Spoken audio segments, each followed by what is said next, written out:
Assalamualaikum warahmatullahi wabarakatuh. Perkenalkan, nama saya Muhammad Ansari Rembo. NPM saya 412181220070. Saya dari kampus Unisma, jurusan PJKR. Di sini saya akan menjelaskan tentang karate. Untuk menjelaskan tentang karate itu ada sejarah, etika, dan filosofi seni bela diri karate. Nah, untuk abstraknya, ada abstrak itu. Abstrak itu ilmu bela diri dikenal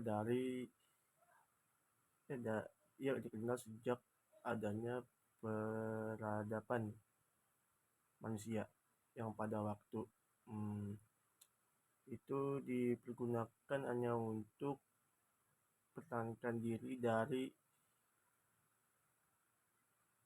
gangguan binatang buas dan alam sekitarnya. Sekarang di samping untuk pertahankan diri, bela diri digunakan sebagai alat untuk menjaga kesehatan.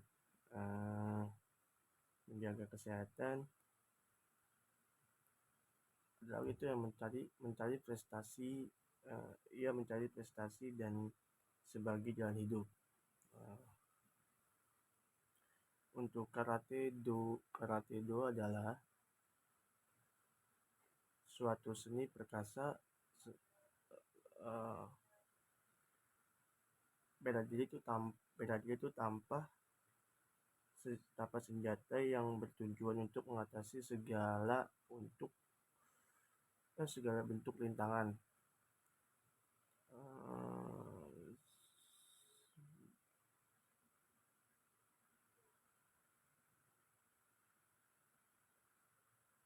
Rintangan yang berat untuk dapat mencapai tingkat kesempurnaan. Kesempurnaan itu atau keberhasilan lah. Bisa jadi itu keberhasilan sebagai alat komunikasi dan tempat berinteraksi dengan orang lain. Seni bela diri karate itu mempunyai etika dan sopan santunnya yang harus kita pakai.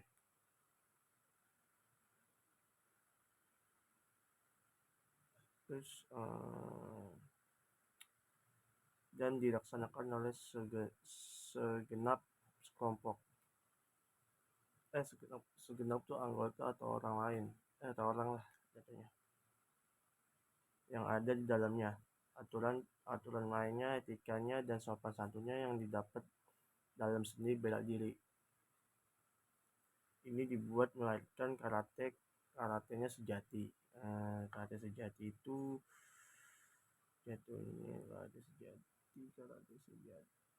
berusaha untuk dapat memahami. Di sini tuh ada lagi tuh sejarah perkembangan karate. Sejarah perkembangan karate, ilmu bela diri itu sebenarnya sudah dikenal sejak manusia ada hal yang untuk dapat dilihat dari peninggalan purbakala. Di antara senjata-senjata dan batu lukisan-lukisan itu pada dinding goa yang menggambarkan pertempuran dan perkelahian dengan binatang buas menggunakan senjata seperti tombak, kapak batu, atau panah. Pada saat itu bela diri bersifat untuk pertahankan diri dari gangguan binatang buas atau alam sekitar. Setelah manusia berkembang, gangguan timbul tidak hanya dari binatang buas dan alam sekitarnya. Tapi juga dari manusia itu eh, berdiri setelah Siddhartha Gautama Buddha wafat. Para pengikutnya mendapat amanat untuk perkembangan ajaran Buddha ke seluruh dunia.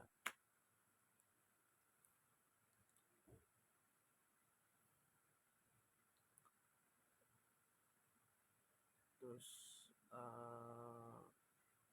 untuk banyak tokoh seni bela diri itu muncul di seluruh wilayah Cina. Wilayah Cina itu dan menciptakan gaya serta alirannya. Masing-masing gaya dan aliran tersebut dikembangkan menurut sifat dan kondisi lingkungan masing-masing. Bermacam-macam gaya dan umumnya yaitu aliran utara dan selatan. Aliran utara berkembang di wilayah Cina Utara di bagian hulu sungai. Hulu sungai itu yang tes tes tes dengan sifat dan kondisi daerah pegunungan. Oke, uh,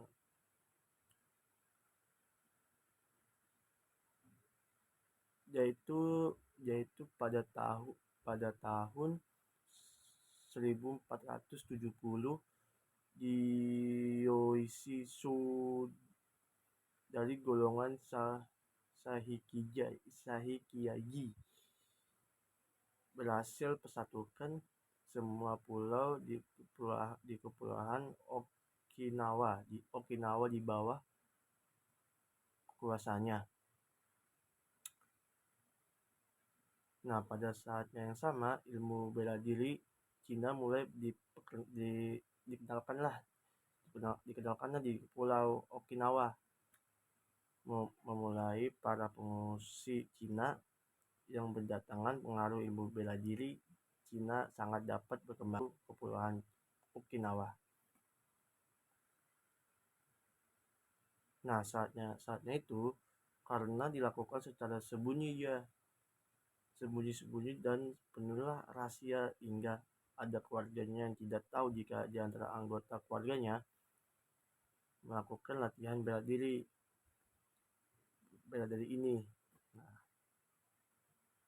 Nah, tahun 1921 Ginchi Funakoshi 1986 sampai 1957 orang dari Suri itu berhasil perkenalkan bela diri Tote di Jepang.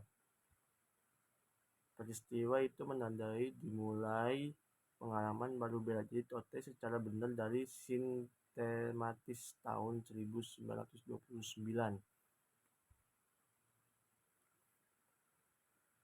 Nah, pada era 1920-an dan permulaan tahun 1930-an, seni bela diri itu disenangin oleh semua lapisan masyarakat Jepang, antara lain pangkar hukum, seniman, pengusaha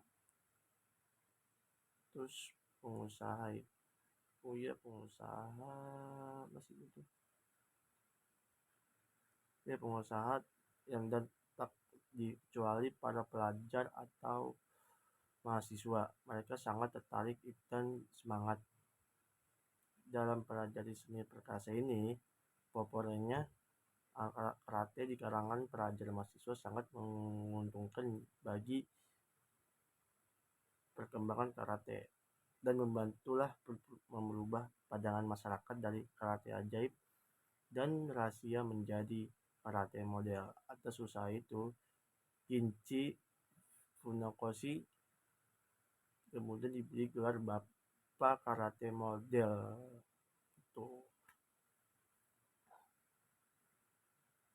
Nah, di sini tuh ada lagi. Nah, di sini tuh ada etika dalam seni bela diri karate. Yang pertama tuh, jalan seni bela diri diawali dan akhiri dengan kesopanan. Itu awalnya tuh. Nah, yang pertamanya itu Pakaian karate. Karategi harus berwarna putih dan tidak dibenarkan memakai pakaian karate yang bercorak warna lain.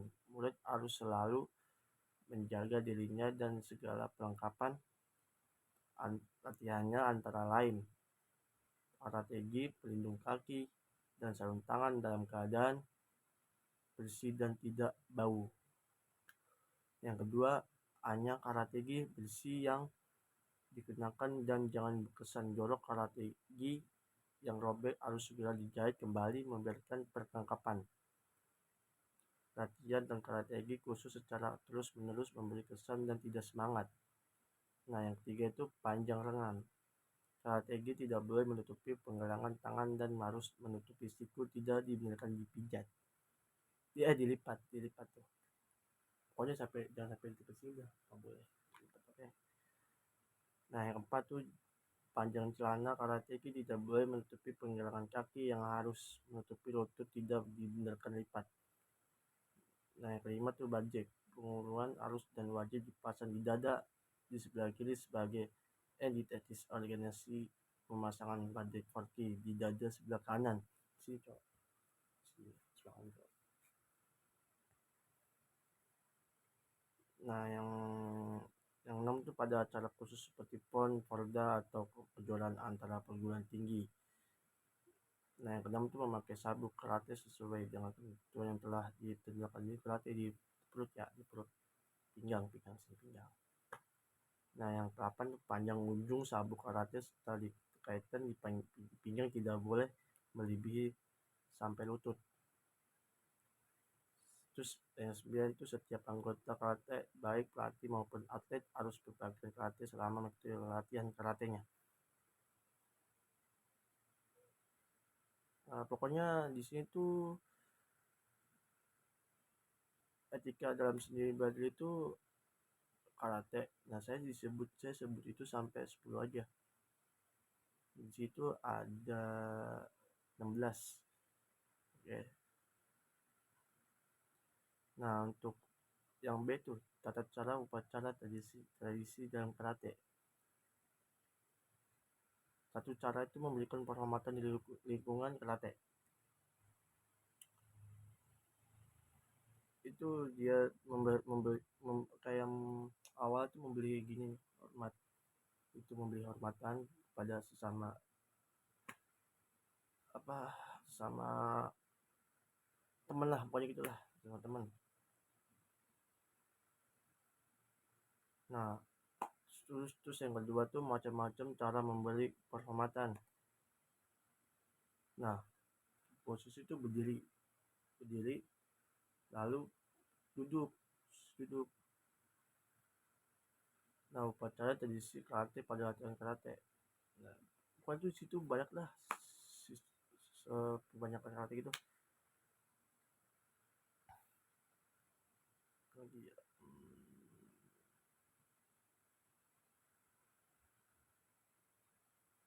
Bagus ya. Oke guys, filosofi dalam olahraga bela diri karate. Apa sih yang dinamakan prinsip pada hakikatnya? Adalah keyakinan besar yang diharapkan diladasin dan dimelidasi kenyataan dan topang oleh ilmu filsafat itu untuk mencapai suatu tujuan tertentu. Adapun filosofi dalam kehidupan olahraga bela diri karate diantara kali memberi penghormatan dan akhiri dengan penghormatan pula. Yang kedua, tak ada serangan pertama dan dalam karate. Yang ketiga, karate merupakan alat pembantu dalam keadilan. Yang keempat, pertama kontrol dirimu sebelum mengontrol orang lain. Yang kelima, semangat yang utama, teknik kemudian. Yang keenam, senantiasa siap untuk membebaskan pikiranmu lah, jauh-jauh dalam ini. Fokus aja dengan tanding melawanmu itu, fokus. Yang ketujuh, kecelakaan timbul karena kecerobohan mau itu.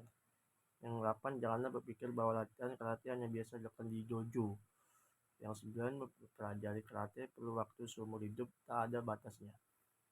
Yang 10, masukkan karate dalam keseharianmu, maka kamu akan menemukan rahasia tersembunyi. Yang 11, karate seperti air mendidih, jika tidak panas secara teratur akan menjadi dingin. Tuh. Yang ke-12, jangan berpikir harus menang, tetapi berpikirlah tidak boleh kalah. 13, kemenangan tergantung pada kalian membedakan titik-titik yang mudah diserang dan tidak dibaca. Hai. 4, petarung didasari bagaimana kita bergerak secara hati-hati dan tidak bergerak menurut lawan. 15, berpikirlah bahwa tangan dan kakimu adalah pedang atau senjata. Jika meninggalkan rumah, 16, jika meninggalkan rumah, berpikirlah Anda banyak lawan menanti jika laku tindakan kita yang menggunakan masalah bagi mereka. Yang ke-7, pemula harus menguasai postur dan secara berdiri, posisi tubuh yang alami yang berlebih hari. Yang 8, berarti Jakarta ada suatu keterlibatan pertarungan dalam hal ini. 19, penggerakan secara tetap menggunakan kekuatan penggerakan dan kontraksi otot tubuh serta cepat lambatnya pergerakan teknik. Yang ke-20, selalu berpikir dan berusaha menemukan cara hidup dengan aturan-aturan di atas setiap hari. Oke, di sini sekian dari saya. Mohon maaf kalau kekurangan, kelebihan lebih bagus. Kekurangan mohon maaf. Kata-katanya tidak jelas.